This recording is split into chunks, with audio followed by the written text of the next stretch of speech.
মধ্যপ্রাচ্যের যুদ্ধে জ্বালানি সংকটে পড়তে যাচ্ছে বাংলাদেশ। বর্তমানে জ্বালানি তেলের যে মজুদ আছে তা দিয়ে মাসখানেক চলবে বলে জানালেন বিদ্যুৎ ও জ্বালানি মন্ত্রী ইকবাল হাসান মাহমুদ টুকু। তিনি জানান, বিকল্প উপায়ে সংকট সমাধানের চেষ্টা চলছে। মার্কেটে আলোকসজ্জা সীমিত করা, ব্যক্তিগত পরিবহন কম ব্যবহার সহ জ্বালানি সাশ্রয়ের আহ্বান জানান মন্ত্রী। শারমিনীরা রিপোর্ট। ক্ষেপণাস্ত্র আর গোলাবারুদের আঘাতে জ্বলছে মধ্যপ্রাচ্য, যার উত্তাপ ছড়িয়ে পড়েছে গোটা বিশ্বে। আরব দেশগুলো থেকে বন্ধ জ্বালানি উত্তোলন ও পরিবহন, ফলে বিশ্ববাজারে বেড়েছে তেল ও গ্যাসের দাম, যার ধাক্কা লেগেছে বাংলাদেশেও।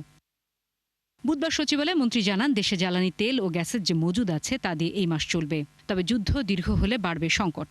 যুক্তরাষ্ট্র, ইন্দোনেশিয়া সহ বিকল্প বাজার থেকে জ্বালানি কেনার চেষ্টা চলছে বলেও জানান তিনি। যুদ্ধ যতদিন থাকবে ততদিন তো এই ক্রাইসিস থাকবে। তারপরেও আমরা যাতে ঘুরে টুরে আনানো যায়, যেসব সোর্স আছে সেসব ট্যাপ করছি।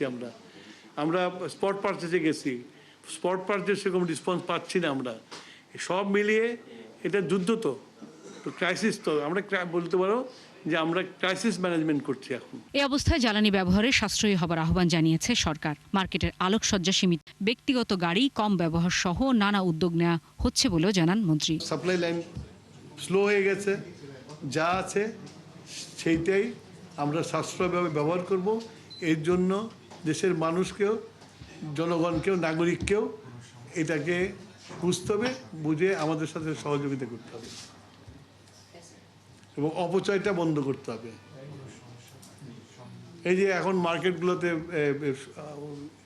আলোকসজ্জা করা, পৃথিবীতে যুদ্ধ চলছে, এর মধ্যে আলোকসজ্জা করার প্রয়োজন নাই। এ সময় অভিযোগ করেন, জ্বালানি তেল ভারতে পাচার হচ্ছে, যা বন্ধে সীমান্তে কঠোর বার্তা দেওয়া হয়েছে। আমরা অল ডিসিদেরকে, বর্ডার এরিয়ার ডিসিকে বলে দিচ্ছি ইয়েতে, এবং ওই এরিয়াতে আমরা ডিজেল বিক্রিতে রেশনিং করতেছি। শারমিন নীরা, ৭১, ঢাকা।